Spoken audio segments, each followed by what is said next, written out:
9 बज गए का आपके साथ मैं नेहा बाथम और कोरोना पर बुलेटिन में मर्ज, मातम और मौत की खबरें देश भर से आ रही हैं। लोग लड़ रहे हैं, ठीक भी हो रहे हैं और जिंदगी से नाता भी टूट रहा है। सरकारें एक्शन में हैं, लेकिन जिंदगी बचाने की रफ्तार में लापरवाही, सुस्ती, संवेदनहीनता और इतनी कि मौतों का आंकड़ा लिखते हुए भी दिल दहल जाए। 24 घंटे में देश में कुल नए मामले 3.5 लाख के पार पहुंच गए हैं। मौत का आंकड़ा 2800 के करीब जा पहुंचा है। दिल्ली, यूपी, महाराष्ट्र, हर बड़ा राज्य इस वक्त कांप रहा है। सवाल यह है कि जब सरकारें दावे कर रही थी तो अस्पतालों में सब कुछ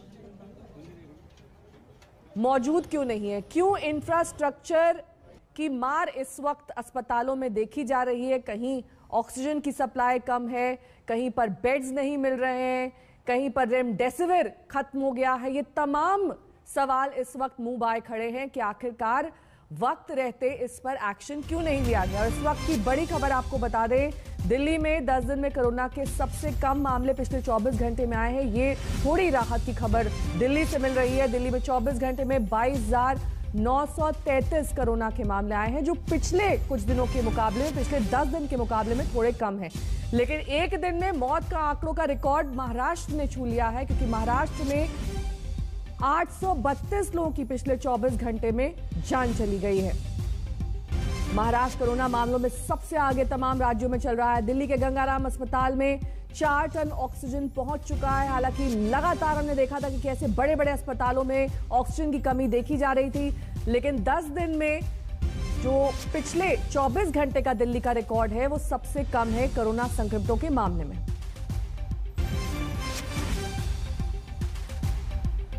आरएमएल अस्पताल से हमारी संवाददाता अनीशा माथुर इस वक्त तमाम जानकारी के साथ जुड़ गई हैं। शिवेन श्रीवास्तव हमारे साथ लखनऊ से जुड़ गए। सबसे पहले अनीशा, आपका रुख करते हुए आरएमएल अस्पताल की क्या स्थिति है, वहां से क्या ताजा जानकारी मिल रही है, और साथ ही तमाम दूसरे अस्पताल जहां पर इस वक्त ऑक्सीजन की कमी है, उनके बारे में क्या जानकारी है?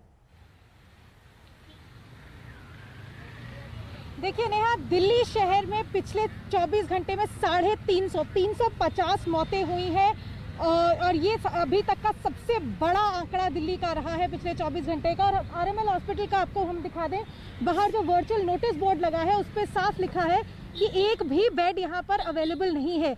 बाहर आप देख सकते हैं, हम आपको दिखाते हैं, सत्येंद्र आपको थोड़ा पैन करके दिखाएंगे। एम्बुलेंसेज खाली खड़ी हैं क्योंकि इनके एम्बुलेंसेज में ऑक्सीजन सिलेंडर जो है वो खाली पड़े हैं और एम्बुलेंस ड्राइवर्स हमें यही बता रहे हैं कि ऑक्सीजन लेने के लिए एम्बुलेंसों को भी 3-3 घंटे लाइन में खड़े होकर इंतजार करना पड़ रहा है। और इस वक्त जो नारायणा का फिलिंग स्टेशन है, ये एम्बुलेंस ड्राइवर हमें बता रहे हैं कि नारायणा का जो सबसे बड़ा फिलिंग स्टेशन है, वहाँ पे इस वक्त ऑक्सीजन नहीं है, ऑक्सीजन टैंकर का इंतजार हो रहा है। तो ये तो हालत है जो एम्बुलेंसेज को ऑक्सीजन चाहिए उसकी। जहाँ तक हॉस्पिटल्स का सवाल है, वहाँ पर भी इसी तरह से ऑक्सीजन का बेसब्री से इंतजार है। हालांकि केंद्र सरकार ने कहा है कि आज रात तक 70 टन ऑक्सीजन रेल के द्वारा दिल्ली पहुंचेगी, लेकिन अभी दिल्ली में हालात थोड़े गड़बड़ाए, हालात खराब ही हैं और कुछ राहत देने वाली खबरें जरूर आ रही हैं, लेकिन दिल्ली का दिल रो रहा है, ऑक्सीजन के लिए तरस रहा है। दिल्ली कभी इतनी बेबस नहीं दिखाई दी। अस्पताल ऑक्सीजन के लिए गुहार लगा रहे हैं और मरीज इलाज के लिए तड़प रहे हैं, लेकिन जिंदगी शायद इससे पहले भी कभी इतनी बेचारगी के दौर में नहीं थी।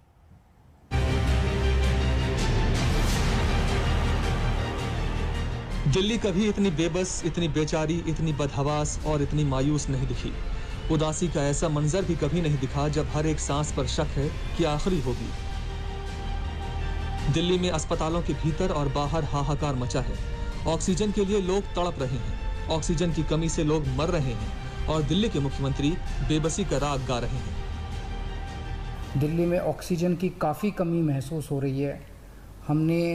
दिल्ली की इस वक्त ज़रूरत 700 टन की है और हमें केंद्र सरकार से 480 टन अलॉट हुई है। कल 10 टन और अलॉट किया केंद्र सरकार ने, 490 टन अब दिल्ली को अलॉट हुई है। लेकिन ये पूरी अलॉटमेंट भी अभी दिल्ली में नहीं आ रही है, इसका भी काफ़ी कम, एक तरह से कल 330-335 तक ही दिल्ली पहुंची है। मरीज कह रहे हैं कि ऑक्सीजन नहीं मिल रही, तीमारदार कह रहे हैं कि ऑक्सीजन नहीं मिल रही, अस्पताल के डॉक्टर कह रहे हैं कि ऑक्सीजन नहीं मिल रही और अब तो मंत्री मुख्यमंत्री भी कह रहे हैं कि ऑक्सीजन नहीं मिल रही। कल देश के सभी मुख्यमंत्रियों को मैंने चिट्ठी लिखी है कि अगर आपके यहाँ आपके राज्य में गवर्नमेंट में या किसी कंपनी में कोई ऑक्सीजन की पॉसिबिलिटी हो तो हमें ऑक्सीजन मुहैया कराइए, ऑक्सीजन टैंकर मुहैया कराइए। कुछ एक राज्यों के साथ बातचीत भी शुरू हुई है। मुख्यमंत्री ने चिट्ठी लिखी है, शायद चिट्ठी से कुछ हो जाए। बीजेपी के सांसद गौतम गंभीर अरविंद केजरीवाल पर सवाल उठाते हुए पूछते हैं कि बताइए 8 ऑक्सीजन प्लांट को मंजूरी मिली थी, अब तक एक भी क्यों नहीं लगाया गया। इधर प्रधानमंत्री नरेंद्र मोदी ने भी ट्वीट करके कहा है कि देश में पीएम केयर फंड से 551 पीएसए ऑक्सीजन जनरेशन प्लांट लगेंगे ताकि लोगों की जिंदगी बचाई जा सके। मगर सवाल यह है कि ऑक्सीजन प्लांट लगाने में इतनी देर क्यों की गई। अगर ये ऑक्सीजन प्लांट अब तक लग गए होते तो शायद इतना हाहाकार नहीं मचता। यही सवाल कांग्रेस उठा रही है कि 1 साल से पीएम क्या कर रहे थे। जिनके परिवार का सदस्य मोदी जी मर गया ऑक्सीजन की कमी के बगैर, उनके लिए ये राहत नहीं कि आप क्या लगाएंगे 10 साल के बाद या 5 साल के बाद। सवाल यह है कि 1 साल में आपने क्या किया, और 1 साल में सिवाय जीरो के दिखाने के लिए मोदी सरकार के पास कुछ नहीं। बहरहाल इस राजनीति के बीच बता दें कि दिल्ली के मॉडल टाउन में पेंटामेड अस्पताल में ऑक्सीजन की कमी है। यहाँ करीब 50 मरीजों की जान खतरे में है। अस्पताल में 5 मरीज वेंटिलेटर पर हैं और 45 मरीज ऑक्सीजन सपोर्ट पर। हालात बिगड़े हुए हैं और इन बिगड़े हुए हालात में सवाल बनता है कि हमारे नीति नियंताओं ने पहले से लोगों की जिंदगी बचाने की तैयारी क्यों नहीं की थी। दिल्ली में राम किंकर सिंह, अरविंद ओझा और पंकज जैन के साथ आज तक ब्यूरो। तो दिल्ली में कोरोना से लड़ने में नाकाम सरकारों के पास कोई रास्ता शायद नहीं बचा है, तो क्या लॉकडाउन ही रास्ता है। केजरीवाल सरकार ने दिल्ली में संपूर्ण बंदी की मियाद 1 हफ्ते के लिए और बढ़ा दी है। और इस बीच हमारी संवाददाता अनीशा माथुर लगातार हमारे साथ जुड़ी हुई है। अनीशा, क्या दिल्ली सरकार के पास डेटा है कि किस अस्पताल में कितनी ऑक्सीजन कम है, कहां पर पूर्ति करनी है, कहां पर अभी तक ऑक्सीजन नहीं पहुंच पाई है? इस तरह का कोई डेटा जुटा पाई है अभी तक सरकार? देखिए नेहा, दिल्ली सरकार जो है उन्होंने एक वॉर रूम और पोर्टल तो बना दिया है। अरविंद केजरीवाल ने कहा है कि पोर्टल बना दिया गया है जहां पर सरकार भी और अस्पताल भी हर 2 घंटे बाद अपडेट देंगे कि ऑक्सीजन का स्तर क्या है और पेशेंट्स की संख्या क्या है। अब वो कितने अच्छे से काम कर रहा है और उसकी कितनी अच्छी से मॉनिटरिंग हो रही है, ये तो वक्त ही बता पाएगा। केजरीवाल सरकार ने एक सारे राज्यों को चिट्ठी लिखी है, ऊपर से आज एक एडवर्टाइजमेंट भी निकाला है कंपनियों को एड्रेस करते हुए कि दिल्ली को ऑक्सीजन के सप्लाई के लिए, ऑक्सीजन ट्रांसपोर्ट के लिए जो है रेफ्रिजरेटेड टैंकर्स की ऑक्सीजन टैंकर्स की बहुत सख्त ज़रूरत है। तो सभी से ये उन्होंने अपील करी है कि कंपनी से, दूसरी सरकारों से, कॉरपोरेट से, लोगों से कि किसी के पास अगर इस तरह के सप्लाई के लिए टैंकर हो तो वो दिल्ली सरकार को मुहैया कराएं। तो अब बात ये हो रही है कि जो कुछ दिल्ली में हो रहा है वो क्राउड सोर्सिंग से हो रहा है। सरकार तक लोगों से और कंपनियों से मदद मांग रही है। हालांकि केंद्र सरकार और दिल्ली सरकार के बीच में पिछले कुछ दिनों में बातचीत के बाद ये बात हुई है कि ऑक्सीजन सप्लाई बढ़ेगी। केंद्र सरकार ने ये भी कहा है कि दूसरे देशों से भी ऑक्सीजन और जो मेडिकल इक्विपमेंट है उसके लिए, उसकी सप्लाई के लिए बात हो रही है। लेकिन इस वक्त अगर आप सारे हॉस्पिटल्स की देखें तो जैसे हम आरएमएल के बाहर हैं, यहाँ पर हमें स्टाफ बता रहा है कि ऑक्सीजन तो अभी है, लेकिन जितने पेशेंट्स हैं उसको लेकर सवाल ये है कि कितने पेशेंट्स की जान बच पाती है। गंगाराम अस्पताल जो है, जिन्होंने सबसे पहले ट्विटर पे और मीडिया के थ्रू ये बताना शुरू किया था कि उनके पास ऑक्सीजन की सख्त कमी है, आज भी सुबह 4 टन ऑक्सीजन आई है, लेकिन वो 8 घंटे चलेगी, तो शाम तक दोबारा ऑक्सीजन आनी जरूरी है। दिल्ली के बहुत सारे छोटे छोटे अस्पताल हैं जो इसीलिए यही कह रहे हैं कि ऑक्सीजन सप्लाई दिन में एक बारी आने से काफी नहीं पड़ता है, शाम तक। क्योंकि लगातार सियासत हो रही है, एक दूसरे पर आरोप प्रत्यारोप का दौर चल रहा है, लेकिन सवाल यह है कि क्या ये वक्त सियासत का है? बिल्कुल नहीं, ये हम और आप समझ सकते हैं, लेकिन नेता नहीं समझ रहे हैं। मौतों के बीच इनके पास आरोपों के ऑक्सीजन की कमी नहीं होती। दिल्ली में ऑक्सीजन की काफ़ी कमी महसूस हो रही है। दिल्ली की इस वक्त ज़रूरत 700 टन की है और हमें केंद्र सरकार से 480 टन अलॉट हुई है, लेकिन ये पूरी अलॉटमेंट भी अभी दिल्ली में नहीं आ रही है। एक साल आपको वक्त मिला था, पिछले साल कोविड से लेके इस साल कोविड तक आपने कुछ क्या नहीं किया। अब आपको लेटर लिखनी पड़ी, और ये भी ब्रेकिंग न्यूज़ है कि आपने सारे स्टेट्स के सीएम्स को लेटर लिखी है और ये बोला है कि हमारे को ऑक्सीजन प्रोवाइड कीजिए। तो वो 7 ऑक्सीजन प्लांट जो आपने लगाने थे, 8 में से जो 1 ही लगा है, उसका क्या हुआ? ये बहुत नीची राजनीति है, और ये राजनीति से सिर्फ लोगों को सफर हो रहा है। लोग ही सफर कर रहे हैं, लोग अपनी जिंदगी से लड़ रहे हैं। और 1 हफ्ते का लॉकडाउन एक्सटेंड कर दिया गया है दिल्ली सरकार की ओर से। दिल्ली नोएडा सीमा का हाल बता रहे हैं हमारे संवाददाता, देखिए उनकी ये रिपोर्ट। दिल्ली में कोरोना के बढ़ते केसेस को लेकर के लॉकडाउन एक्सटेंड हो गया है। इस वक्त हम लोग दिल्ली नोएडा बॉर्डर पर हैं और यहाँ बैरिकेड लगा करके तमाम वाहनों की चेकिंग की जा रही है। सिर्फ उन्हीं को अंदर जाने दिया जा रहा है जो एसेंशियल सर्विसेज की, जरूरी सेवाओं की कैटेगरी में आते हैं। जो जरूरी सेवाओं की कैटेगरी में नहीं है, जिनको किसी भी तरह का इमरजेंसी नहीं है, उनको यहाँ से वापस भी भेज दिया जा रहा है। इस तरह की स्थिति इस वजह से है क्योंकि दिल्ली में लगातार कोरोना के केसेस बढ़ रहे हैं और हॉस्पिटल में बेड्स कम हो रहे हैं। ऑक्सीजन की सप्लाई तमाम अस्पतालों में कम पड़ रही है और इस वजह से इस लॉकडाउन को बड़ी सख्ती से दिल्ली पुलिस पालन करवा रही है। ये ज़रूर देख करके, चेक करके गाड़ियों को भेज रही है जिनके पास पास है या जो एसेंशियल सर्विसेज में है उनको भी, कि उन्होंने मास्क लगाया हुआ है। मास्क नहीं लगाने पर जुर्माना भी किया जा रहा है। कैमरा पर्सन रविकांत तोतावार के साथ अभिषेक आनंद, दिल्ली आज तक। हमारे संवाददाता शिवेंद्र श्रीवास्तव इस वक्त तमाम जानकारी के साथ लखनऊ से हमारे साथ जुड़ गए हैं। शिवेंद्र, लखनऊ का हाल किसी से छुपा नहीं है। हमने अस्पतालों की तस्वीरें देखी हैं, रोते बिलखते मरीजों की तस्वीर देखी है। अब क्या कुछ बेहतरी है? क्या किसी अपवर्ड कर्व की ओर हम बढ़ रहे हैं? क्या हम ये कह सकते हैं कि हाँ, लखनऊ में अब चीजें कंट्रोल में हैं या फिर बेहतरी की ओर हैं? देखिए नेहा, अभी ये नहीं कहा जा सकता कि लखनऊ में किसी भी तरीके से स्थिति कंट्रोल में है। हालांकि सरकार पिछले कुछ दिनों से जो एक्टिव हुई है, 2-3 दिनों से, उसमें बहुत सारे इंतजाम करने की कोशिश उन्होंने जरूर की है। चाहे वो ऑक्सीजन सप्लाई की बात हो, जिसमें बोकारो के प्लांट से जो ऑक्सीजन है वो ट्रेन के जरिए, हवाई जहाज के जरिए लाई जाने की कोशिश हुई हो, उसकी वजह से ऑक्सीजन की सप्लाई बढ़ी है थोड़ी उत्तर प्रदेश में, खास तौर पर राजधानी लखनऊ में। और इसके अलावा जो सरकार ने कोशिश और की है डीआरडीओ की मदद से, जो अस्पताल के बेड्स बनाए जा रहे हैं अस्थायी रूप पे, उनका काम तेजी से चल रहा है। साथ ही साथ सरकार ने एक राहत की बात जरूर की है कि सीएमओ के लेटर की जो बाध्यता थी वो खत्म की गई, जिसकी वजह से प्राइवेट अस्पतालों में भर्ती हो सकते हैं।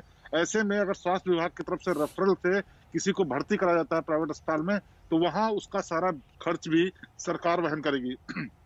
एक बड़ी समस्या आती थी प्राइवेट अस्पताल में, अगर किसी को भर्ती लेना है तो वहां पर पहले वो पैसे मांगते थे कि पैसे जमा करिए तब आपको इलाज मिलेगा, लेकिन सरकार की तरफ से जो सपोर्ट दिया जा रहा है कि सारा बिल सरकार देगी, ऐसे में सारे लोगों को नहीं लेकिन बहुत सारे ऐसे जो रेफरल के जरिए आएंगे वहां पर उनको मदद मिल सकती है। तो कुछ ना कुछ स्थिति बेहतर करने की कोशिश सरकार की तरफ से हुई है, लेकिन ऑक्सीजन अभी भी बड़ी समस्या बनी हुई है।